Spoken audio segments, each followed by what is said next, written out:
Muhammad SAW mengatakan ada syarat untuk bisa mendeteksi Dajjal sebagai Dajjal, dan syarat itu hanya dimiliki oleh orang tertentu. Dikatakan oleh Nabi dalam hadisnya, baina ainaihi maktubun kafirun yaqra'uhu kullu mu'minin katibin au ghairi katibin.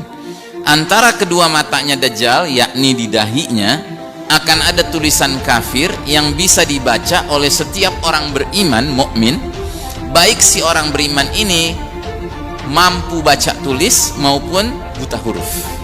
Jadi syarat untuk bisa melihat tulisan kafirnya itu bukan punya gelar akademis yang canggih-canggih atau tidak, bukan, tapi syaratnya beriman. Nah, maka di kalangan jin juga demikian. Di kalangan jin, mereka-mereka yang beriman dengan cepat akan bisa mendeteksi Dajjal sebagai Dajjal, dan mereka akan menghindarinya, menghindari fitnah-fitnahnya. Tetapi bagi jin-jin yang memang nggak punya iman, ya mereka akan segera kagum sama Dajjal, bahkan akan menjadi pengikut Dajjal automatically itu ya. Makanya yang harus kita waspadai selagi sekarang ini sebelum Dajjal muncul, jangan sampai kita terlibat dalam dosa-dosa yang kategorinya bisa membatalkan iman kita. Ingat ya, dosa itu bukan hanya as-saghair, dosa-dosa kecil, bukan hanya al-kabair, dosa-dosa besar. Dan ingat, dosa besar bukan hanya ya, tetapi betapapun dosa besar itu dosa besar, dia tidak serta-merta membatalkan iman, Pak. Tapi ada jenis dosa yang kategorinya nawaqidul iman, membatalkan keimanan. Nawaqidul Islam, membatalkan keislaman. Nawaqidus syahadatain, membatalkan dua kalimat syahadat. Nah, inilah jenis dosa yang sekarang ini harus kita waspadai, Bapak dan Ibu. Kenapa? Karena menjelang Dajjal keluar. Bisa Anda bayangkan kalau ada seorang mengaku muslim hari ini terlibat dalam dosa yang membatalkan keimanannya, lalu Dajjal keluar, dia belum sempat tobat dari dosa pembatal keimanannya, dia tentunya nggak akan sanggup baca tulisan kafir di jidatnya Dajjal dong, iya kan? Kenapa? Karena dia sudah batal imannya.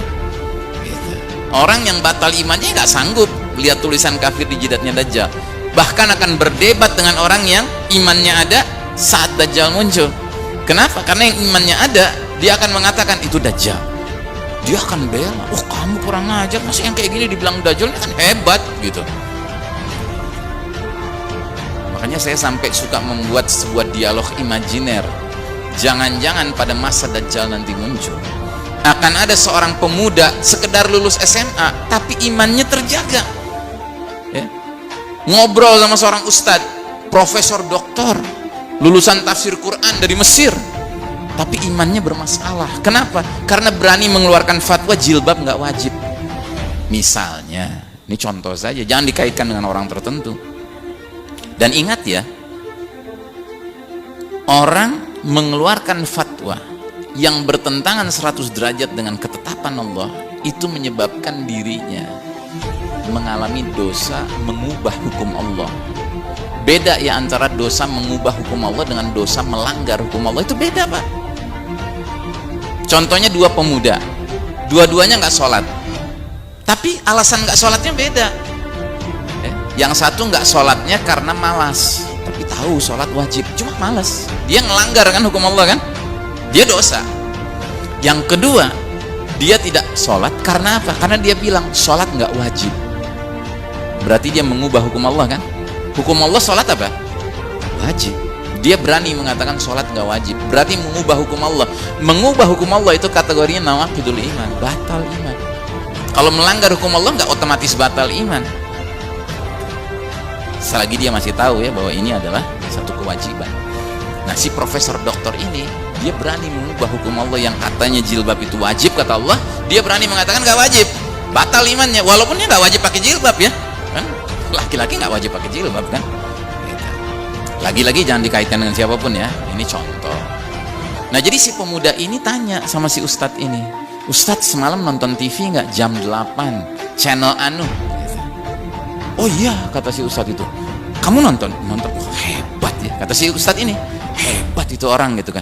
Apanya yang hebat, Ustadz? Hebat pidatonya, layaknya dia jadi ulil amri kita, dia jadi pemimpin kita, ini pemimpin dunia ini, katanya gitu. Si pemuda itu dengan ringannya bilang, lah Ustadz itu kan Dajjal semalam. Kurang ajar kamu bilang dia Dajjal, dari mana kamu tahu? Lah Ustadz nggak lihat di jidatnya ada tulisan kafir? Nggak ada, omong kosong itu. Hebat itu pidatonya, luar biasa. Coba kenapa dia malah kagum? Tapi yang